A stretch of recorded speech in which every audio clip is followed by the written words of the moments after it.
नमस्कार दोस्तों, जय श्री गणेशाय नमः। प्रिय बंधुओं, 7 सितंबर गणेश चतुर्थी के दिन भूल कर भी मत करना ये 3 कम, वरना पूरा घर हो जाएगा बर्बाद, घर में छा जाएगी कंगाली। जी हाँ, आज के इस वीडियो में हम आपको बताएंगे वो 3 गलतियां जो गणेश चतुर्थी के दिन भूल कर भी नहीं करनी चाहिए, वरना आपके घर में दरिद्रता आ सकती है।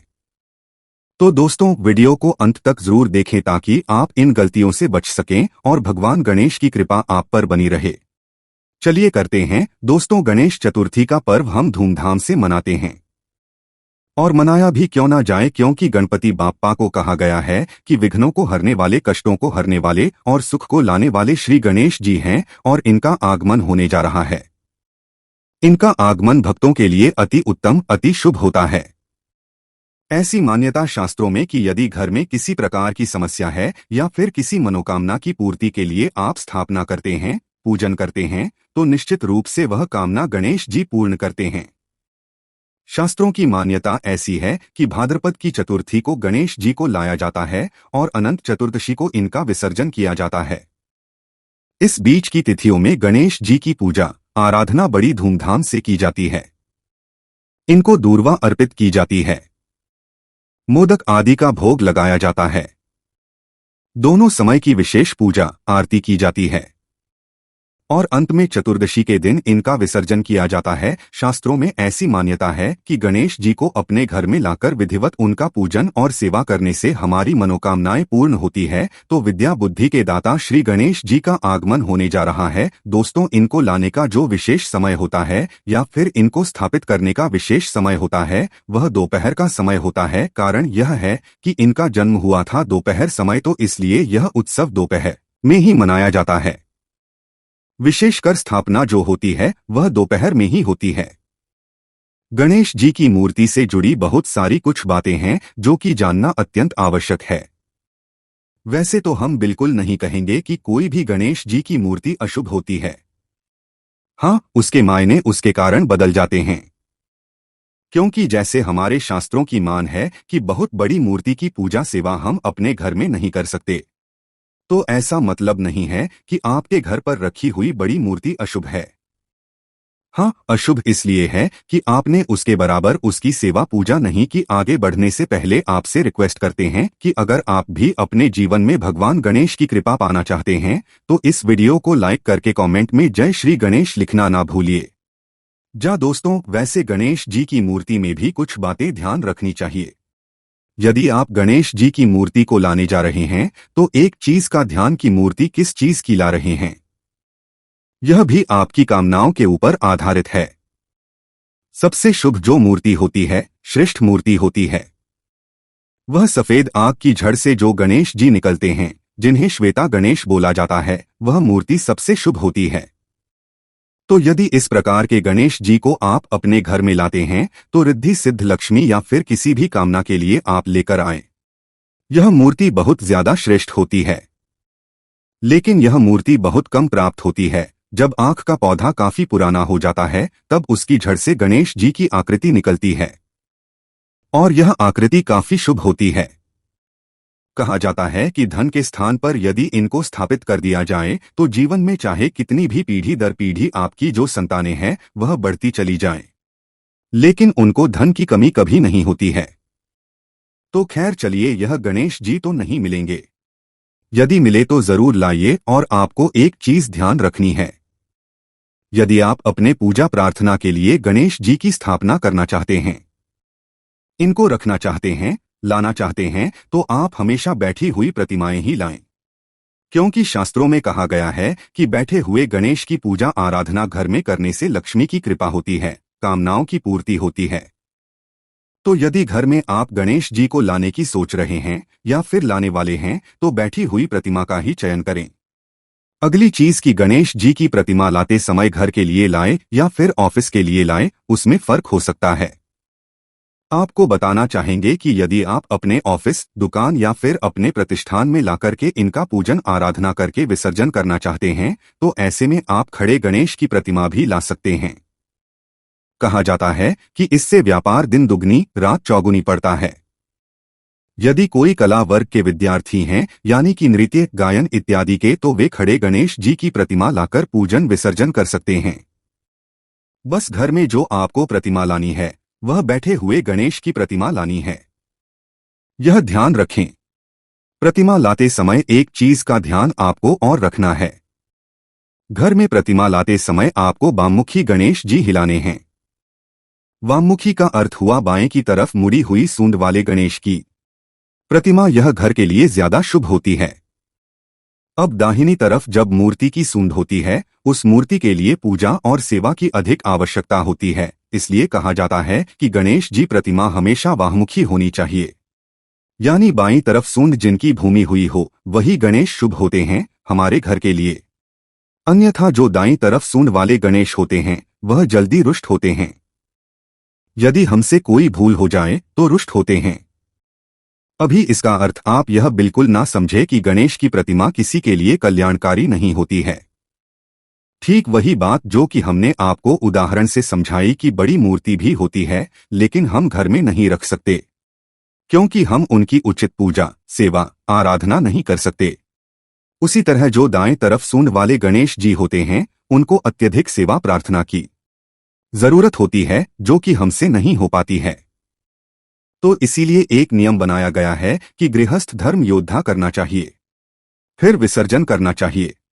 जैसा कि आप सभी जानते हैं कि प्लास्टर ऑफ पेरिस की मूर्तियां उतनी श्रेष्ठ नहीं होती हैं, और यदि आप मिट्टी के गणेश जी लाते हैं, पूजन करते हैं, विसर्जन करते हैं तो ये ज्यादा श्रेष्ठ होता है। यदि आपको इसकी गणेश की प्रतिमा मिले तो अधिक श्रेष्ठ है। अब बात करते हैं रंग कि किस रंग के गणेश जी की प्रतिमा लाना आपको बहुत शुभ होगा।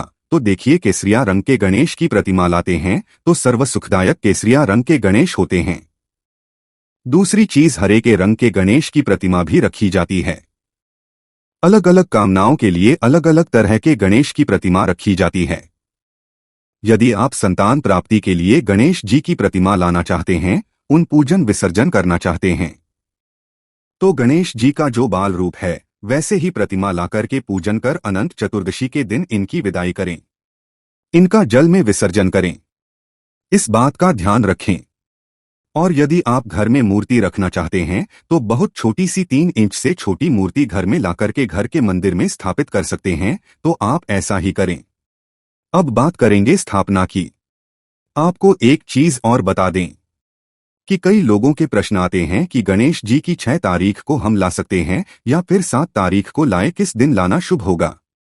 तो देखिए, गणेश जी को गणेश चतुर्थी के दिन लाना ही शुभ होगा, जो कि 7 तारीख को है। 6 तारीख को हरिताल का तीज जैसे समाप्त होगी। 7 तारीख को आप गणेश जी को ला सकते हैं।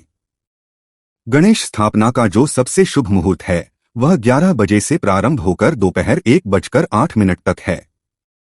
इस बीच आप गणेश जी की प्रतिमा लाकर उनकी स्थापना कर सकते हैं। गणेश जी की बड़ी साधारण सी विधि है।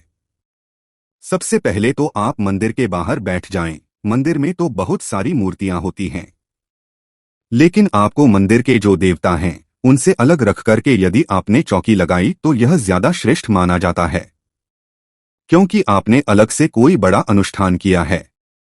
इसलिए आपको अलग से लाल रंग का कपड़ा इसी चौकी पर बिछा करके उस पर आपने जो नई मूर्ति प्रतिमा लाई है या फिर आपके घर में जो पड़ी हुई प्रतिमा है, आप उनको भी बहुत अच्छी तरह से साफ करके, यदि की प्रतिमा है तो स्नान वगैरह कराएं, और यदि फोटो है तो भी आप उसकी स्थापना कर सकते हैं। घर में पड़ी हुई मूर्ति की भी आप स्थापना पूजा कर सकते हैं, और नई मूर्ति लाते हैं तो भी आप उनकी पूजा स्थापना जरूर करें। और आपको कलश जरूर रखना है। कलश आप सभी जानते हैं, कलश में ही हम देवताओं का आवाहन करते हैं। तो कलश रखने की विधि इस प्रकार है कि नीचे चावल का अष्टदल कमल बना लें, या फिर यदि आपके घर में बहुत चूहे तो चावल का ना बनाकर आप थोड़ा सा रोली और हल्दी मिलाकर के बना लें, और ओम बना लें, स्वास्तिक बना लें, उसके ऊपर कलश रखें। कलश में एक सिक्का ढाल दें, हल्दी डाल दें, सुपारी डाल दें और थोड़ी सी दूर्वा डाल दें, क्योंकि ये पूजा हम गप करने वाले हैं। दूर्वा जहां होती है वहां शुभता जाती है। उसके बाद आपको क्या करना है? कलश रखने के बाद गणपति की पूजा में यदि मूर्ति धातु की है तो आप उनको स्नान कराएं से स्नान कराएं। और उनको चंदन इत्यादि और धूप दीप दिखाना जो साधारण विधि होती है, उस प्रकार आपको पूजा आराधना करनी है। अब बारी आती है गणेश जी को वस्त्र अर्पित करने की। मूर्ति आप लाए हैं, बड़ी मूर्ति है, तो आप उनके लिए कोई बड़ा सा कपड़ा जैसे कि लाल रंग का, पीले रंग का कपड़ा लेकर आए, या फिर रेडीमेड वस्त्र भी मिलते हैं। तो जैसी आपकी क्षमता है वैसे गणेश जी को वस्त्र लाए। कुछ नहीं कर सकते हैं तो धागा, जिसको हमारे शास्त्रों में वस्त्र का स्वरूप मानकर देवताओं को अर्पित किया जाता है, तो वह भी अर्पित कर सकते हैं। और अंत में गणेश जी को मोक्ष सिद्धि के लिए पान जरूर अर्पित करें, क्योंकि गणेश जी को यह विशेष प्रिय होता है। तो आप उनको पान जरूर अर्पित करें। पान में आप एक पान का पत्ता ले 2 लौंग, 2 इलायची रख करके, और जब गणेश जी का पूजन हो जाए उनको भोग लगाएं। भोग में आपको पता गणेश जी को लड्डू, मोदक इत्यादि बहुत पसंद है। आप घर में विशेष प्रिय व्यंजन बना करके भी इनको भोग लगा सकते हैं। पूरे दिन यदि आप घर में व्यंजन बनाकर भोग लगाते हैं तो वह बहुत शुभ होगा। पूरे दिन का अर्थ यह बिल्कुल नहीं है। जितने दिन गणेश जी की स्थापना होती है आपको उतने दिन के लिए ही गणेश जी को लाना है। आप 1 दिन के लिए भी ला सकते हैं, 3 दिन के लिए, 3.25 दिन के लिए, 5 दिन के लिए, 15 दिन के लिए भी जी को ला सकते हैं, और 1 दिन के लिए भी आप गणेश जी की पूजा कर विसर्जन कर सकते हैं। इनकी यदि छोटी मूर्ति है तो आप घर में भी इन्हें रख सकते हैं, तो बस 1 दिन के लिए भी आप यह कर सकते हैं। जितनी भी आपकी इच्छा हो और पूर्ण विधि विधान से करना चाहते हैं। तो अनंत चतुर्दशी के दिन गणेश जी का विसर्जन होगा। तो आपको एक बार फिर से बता दें कि गणेश जी का जो स्थापना का समय है वह 11 बजे से प्रारंभ होकर दोपहर 1 बजे तक। इस समय में आप कभी भी गणेश जी की स्थापना करें, इससे पूर्व ना करें, क्योंकि गणेश चतुर्थी की जो स्थापना पूजा होती है वह दोपहर में होती है। क्योंकि गणेश जी का जन्म दोपहर में हुआ था, इसीलिए यह पूजा दोपहर में ही होती है। तो इस प्रकार से गणेश जी की पूजा कर लेनी है और उन्हें दूर्वा की माला अर्पित करें। यदि कोई विशेष कामना है तो दूर्वा की माला जरूर अर्पित करें। जैसे कि थोड़े थोड़े दूर्वा की गांठें लें और इनको एक में या फिर सफेद धागे में बांध ले और बांधकर गणेश जी को अर्पित करें। कहा जाता है कि किसी भी कामना के लिए यदि गणेश जी को 10 दिनों तक दूर्वा की मालाएं अर्पित की जाती है तो गणेश विसर्जन से पूर्व आपकी कामनाएं पूर्ण हो जाती है। बच्चे का मन यदि पढ़ाई में नहीं लगता तो रोज गणेश जी को भोग स्वरूप हरी से इलायची चढ़ाएं, और हरी इलायची चढ़ाकर अपने बच्चे को प्रतिदिन चाय में, दूध में, किसी भी चीज में डालकर खिलाएं। इससे बच्चा कुशाग्र बुद्धि का होता है। दूसरी चीज है प्रसाद। जब भगवान को अर्पित करें तो घर के लोगों को भी प्रसाद बांटें। अगली चीज यह भी है कि आप गणेश अथर्व शीर्ष का पाठ करें। यदि बच्चे का दिमाग पढ़ाई में कम लगता है, इधर उधर ज्यादा लगता है, तो ऐसे बच्चे से गणेश अथर्व शीर्ष का पाठ कराएं। नहीं करा सकते तो घर में सुबह सुबह गणेश जी के मंत्र, गणेश जी की आरती, गणेश अथर्व शीर्ष इत्यादि मोबाइल में या किसी चीज में चलाकर छोड़ दें। पूरे परिवार में एक भक्तिमय माहौल 10 दिनों तक बना रहना चाहिए। और आप यह नहीं सकते हैं तो कम से कम 1 दिन तो आपको इसका पालन करना ही चाहिए। अगली चीज बता दें कि आपको गणेश जी की पूजा कर विसर्जन करने से पूर्व एक चीज और करनी है कि आपको ढेर सारी इलायची अर्पित करनी है। यदि आपके कोई कार्य नहीं बन रहे हैं तो आपको कम से कम 21 या 51 इतनी इलायची गणेश जी को अर्पित करके अपने पास रख लेनी चाहिए। जब आप किसी जरूरी काम के लिए जाते हैं तो इस इलायची को अपने पर्स में ढाल लें, और बच्चे का मन में नहीं लगता है या फिर कभी कभी बच्चे हमारा कहना नहीं मानते, तो ऐसी स्थिति में उसी इलायची को बच्चे को प्रतिदिन खाने को दें। ऐसा करने से बच्चे की बुद्धि सुधरती है और बच्चे का सही बौद्धिक विकास होने लगता है। इस तरह के कार्य आपको करने चाहिए। बाद में आपको गणेश जी की आरती परिवार के साथ करनी चाहिए। तो उम्मीद करते हैं कि हमने सारी विधियां और सारी बातें जो आपको जाननी आवश्यक थी वह सब कुछ बताया। एक बार फिर आपको बता देते हैं कि गणेश चतुर्थी का पर्व इस वर्ष 7 तारीख को मनाया जाएगा, 7 सितंबर को। और एक महत्वपूर्ण चीज आपको बता दें कि गणेश चतुर्थी को चांद बिल्कुल भी नहीं देखा जाता। इस बात का ध्यान रखें। चांद क्यों नहीं देखा जाता है? चांद इसीलिए नहीं देखा जाता है क्योंकि मान्यता है कि आज के दिन सभी देवी देवता गणेश जी को बहुत सारे भोग प्रसाद व्यंजन खिलाते हैं। इससे गणेश जी पेट काफी फूल गया और गणेश जी को चलने में परेशानी हो रही थी और चंद्रमा ने यह देखकर कि गणेश जी का उपहास उठाया जाने पर माता पार्वती अत्यंत क्रोधित हो गई और उन्होंने चंद्रमा को श्राप दिया कि आज के दिन तुम्हारा दर्शन करने पर मानव पर कलंक लगेगा और आप तो जानते ही हैं इस कलंक से श्री कृष्णा भी नहीं बचे थे। इसलिए इस दिन चंद्र दर्शन से बचे, चांद के दर्शन से बिल्कुल बचे। किसी भी स्थित इस दिन चांद के दर्शन हो जाए तो निश्चित रूप से कलंक लगता है। जब श्री कृष्ण भी इस कलंक से नहीं बचे तो हम तो मानव है, तो इस बात का ध्यान रखें। वहीं दोस्तों, इस दिन आपको गणेश चतुर्थी की कथा जरूर सुननी चाहिए। तो दोस्तों, गणेश चतुर्थी की कथा हमारे चैनल पर अपलोड हो जाएगी, आप लोग जरूर देखिएगा, अच्छे से सुनिएगा। दोस्तों, अगर आप कम उम्र में ही थकान और उम्र दराज महसूस कर रहे हैं तो यह अद्भुत पौधा आपके शरीर का संपूर्ण कायाकल्प कर सकता है। यह पौधा शरीर के हर हिस्से में नई ऊर्जा और ताकत भर देगा। इसका नियमित उपयोग आपके शरीर को एक नई स्फूर्ति और ताजगी प्रदान करेगा। आयुर्वेद के प्राचीन आशी मुनियों के अनुसार यह पौधा इतना शक्तिशाली है कि अकेला ही आपको 100 हाथियों जितनी ताकत दे सकता है और आपके जीवन की दिशा बदल सकता है। यह न केवल आपको अधिक शक्तिशाली बनाएगा बल्कि आपके जीवन में सुख, समृद्धि और धन वैभव भी लेकर आएगा। हम जिस अद्भुत पौधे के बारे में बात करने जा रहे हैं वह आपकी रातों को जादुई बना सकता है। इसके एक पत्ते का सेवन करने से ही आप इतनी ऊर्जा महसूस करेंगे कि रात भर ताजगी और ताकत बनी रहेगी। यह पौधा मर्दों के लिए एक शक्तिशाली टॉनिक है जो उनके निचले हिस्से में गर्मी और शक्ति प्रदान करता है। यकीन मानिए, आप इस पौधे को पहले नजरअंदाज करते आए होंगे, लेकिन आज इस वीडियो को देखने के बाद आप इसे कभी भी देखा नहीं करेंगे। इस पौधे की विशेषताएं केवल आपकी ताकत बढ़ाने तक ही सीमित नहीं है। यह आपकी दरिद्रता को दूर कर सकता है और आपको भाग्यशाली बना सकता है। इसके नियमित उपयोग से आपके जीवन में सुख, समृद्धि का आगमन होगा और यदि कोई बीमारी आपको परेशान कर रही है तो वह भी दूर हो जाएगी।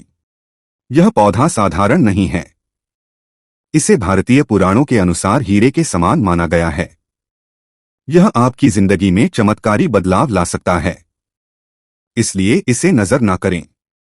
आमतौर पर लोग इसे देखकर उखाड़कर फेंक देते हैं, लेकिन आज के बाद आप ऐसा कभी नहीं करेंगे। इस पौधे के बारे में जो जानकारी हम आपको देने जा रहे हैं वह आपको लाखों रुपए खर्च करने पर भी नहीं मिलेगी। अगर आप इस पौधे का सही ढंग से उपयोग कर लेते हैं तो आपको लाखों का फायदा बिना किसी खर्च के मिल सकता है। यदि आप आयुर्वेद में थोड़ा भी विश्वास रखते हैं तो इस बात को समझ लें कि यह पौधा प्राचीन हिंदू शास्त्र में हीरे के रूप में वर्णित है। इसकी जड़ें एक अमूल्य खजाने के रूप में मानी जाती है। आप अपना पूरा जीवन भी इस पौधे के आयुर्वेदिक गुणों को समझने में लगा दे तो भी इसकी पूरी गहराई तक नहीं पहुंच पाएंगे। ये हमारी खुशकिस्मती है कि हमारे पूर्वजों और आयुर्वेद के महान गुरुओं ने इसे हमारे लिए सरल और सुलभ बनाया है। हालांकि भारत में आयुर्वेद और योग को उतनी इज्जत नहीं दी जाती जितनी विदेशों में दी जाती है, लेकिन विदेशों में हमारे प्राचीन ज्ञान को अपनाकर उससे जीवन का आनंद ले रहे हैं। वहां के लोग इस तरह की आयुर्वेदिक जड़ी बूटियों और योग का पूरी तरह से उपयोग करते हैं, जबकि हम इसे अनदेखा करते हैं। इस पौधे की एक और खासियत यह है कि इसे पानी की जरूरत नहीं होती। ये पौधा खुद ही अपना रास्ता बना लेता है और उगता रहता है। अगर आप इसका सही तरीके से इस्तेमाल करते हैं तो यकीन मानिए आपके जीवन में कभी भी कोई बड़ा कष्ट नहीं आएगा। ये पौधा को दूर करता है और यदि कोई महिला संतान की समस्या से परेशान है तो उसे भी इससे संतान सुख प्राप्त हो सकता है। हिंदू पुराणों में भी इस पौधे को दिव्य शक्तियों से युक्त बताया गया है जो आपके घर में सकारात्मक ऊर्जा भर सकता है।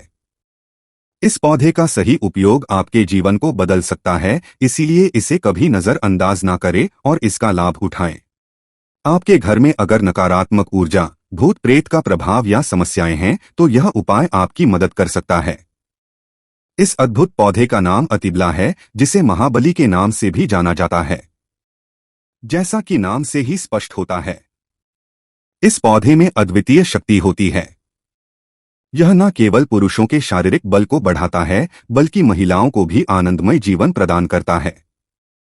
यदि आप किसी बीमारी से पीड़ित हैं और शरीर में पोषण की कमी महसूस कर रहे हैं तो आप शायद मल्टीविटामिन दवाइयों का सेवन कर रहे होंगे। लेकिन अब आपको दवाइयों की जरूरत नहीं पड़ेगी, क्योंकि अतिभला पौधा आपकी सभी पोषण संबंधी आवश्यकताओं को पूरा करेगा। ये पौधा पूरी तरह से प्राकृतिक और सुरक्षित होता है। इसका उपयोग बेहद सरल है। इसकी जड़ों को निकालकर अच्छे से धो लें और 3 दिनों तक धूप में सुखाएं। फिर इसका पाउडर बना लें और 3 महीने तक इस पाउडर का सेवन करें।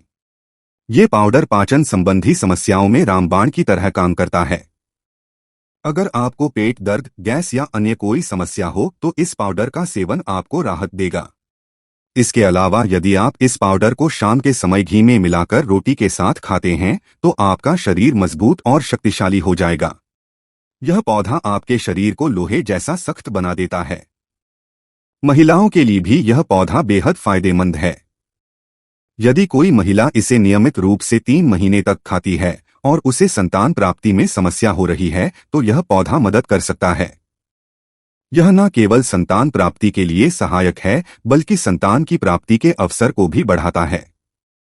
यदि संतान प्राप्ति की कोई संभावना है तो यह पौधा आपकी सहायता करेगा और आपकी कामना पूरी करेगा। अति भला पौधा पुरुषों के लिए विशेष रूप से लाभकारी माना गया है। आयुर्वेद के अनुसार यह पुरुषों के शरीर में अद्भुत शक्ति और ऊर्जा प्रदान करता है। यह उन लोगों के लिए भी उपयोगी है जिनके घर का खराब रहता है, जो अपने जीवन साथी से अक्सर झगड़ते रहते हैं। इस पौधे की जड़ में 10 हाथियों के बराबर बल माना जाता है। इसका उपयोग करने के लिए इसकी जड़ों को पहले अच्छे से धूप में सुखाएं और फिर उनका पाउडर बना लें। रात को सोने से पहले इस पाउडर को 1 गिलास दूध और 1 चम्मच शहद के साथ मिलाकर सेवन करें। यकीन मानिए इससे आपके शरीर में अद्वितीय ताकत और ऊर्जा का संचार होगा।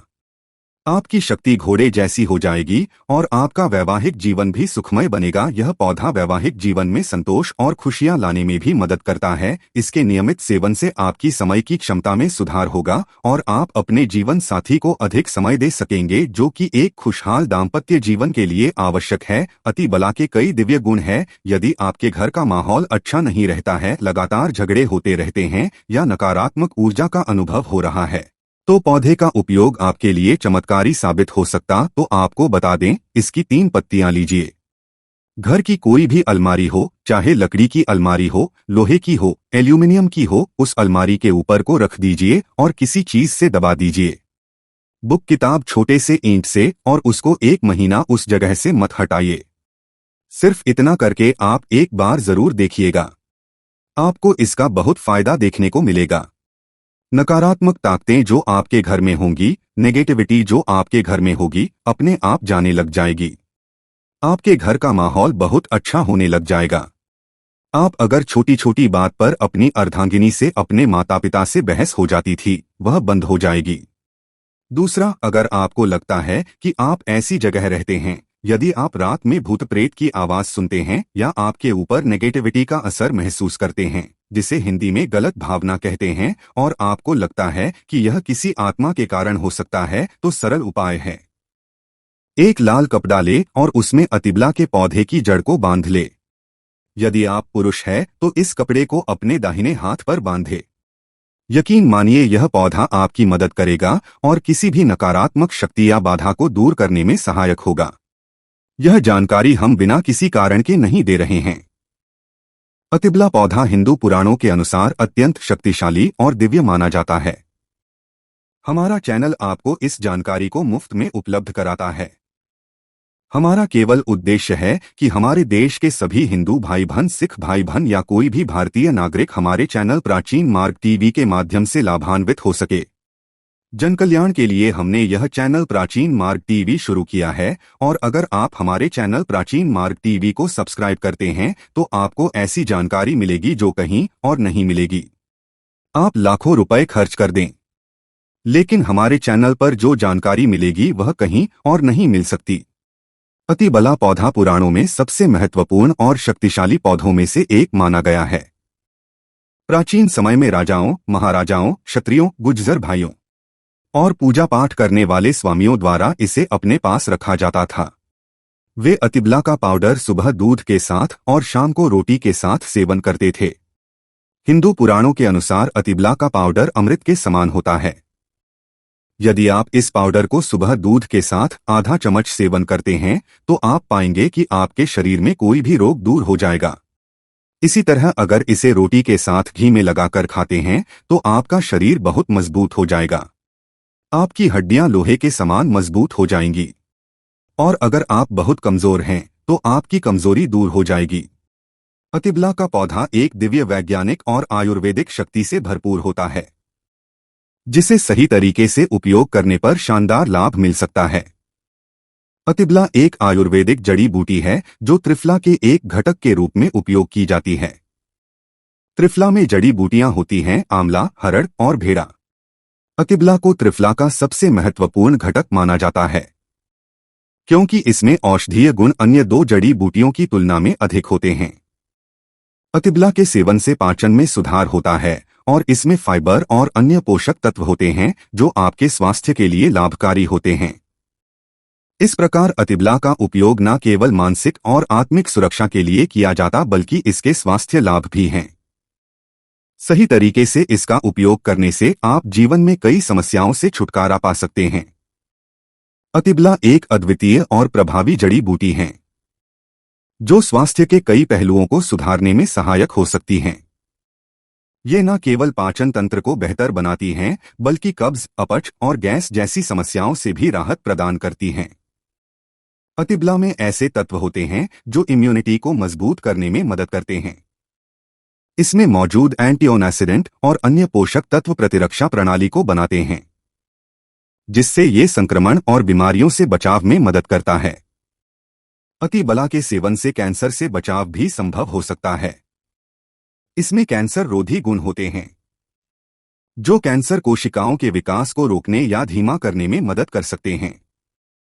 विशेषकर स्तन कैंसर और प्रोस्टेट कैंसर के मामलों में यह लाभकारी साबित हो सकता है।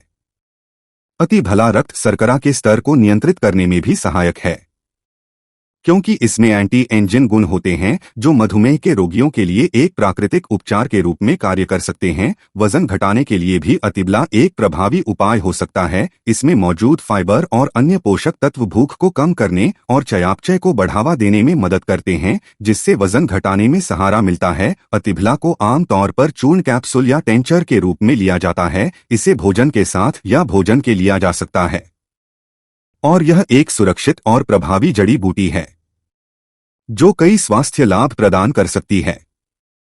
ध्यान दें कि किसी भी नए आहार पूरक को शुरू करने से पहले अपने डॉक्टर से सलाह लेना हमेशा सबसे अच्छा होता है। अतिबला के कुछ विशेष लाभ और उपयोग भी है जो त्वचा, बाल, मूत्राशय और गुर्दे के लिए फायदेमंद हो सकते हैं।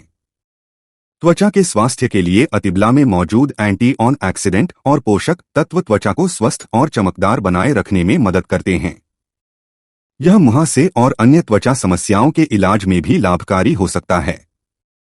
बालों के लिए अतिबला में प्रोटीन और अन्य आवश्यक पोषक तत्व होते हैं जो बालों को मजबूत और स्वस्थ रखते हैं। यह बालों के झड़ने, समय से पहले सफेद होने और अन्य बालों की समस्याओं के लिए भी लाभकारी हो सकता